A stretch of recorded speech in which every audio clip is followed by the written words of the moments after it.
आगे बढ़ेंगे और खबर शामिल करेंगे लाहौर से। हमारे ब्यूरो चीफ लाहौर अजीम चौधरी की रिपोर्ट के मुताबिक लाहौर चैम्बर और SECP के जानिब से मुश्तरका तौर पर कंपनियों की रेगुलाइजेशन स्कीम 2024 पर सेशन का इनेकाद किया गया। Lahore Chamber of Commerce and Industry ने Securities and Exchange Commission of Pakistan के साथ मिलकर लाहौर चैम्बर में कंपनियों की रेगुलाइजेशन स्कीम 2024 के बारे में आगाही सेशन मुनक्किद किया।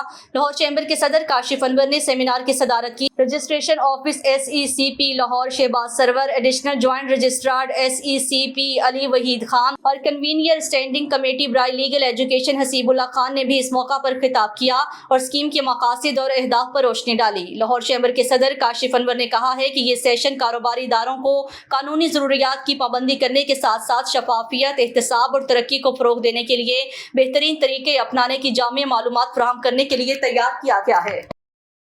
MB न्यूज़ के डिस्ट्रिक्ट बुलेटिन से फिल वक्त के लिए इतना ही। मज़ीद न्यूज़ और अपडेट्स के लिए देखते रहिए MB न्यूज़, क्योंकि MB न्यूज़ है मिलियंस ब्रॉडकास्टिंग न्यूज़ नेटवर्क।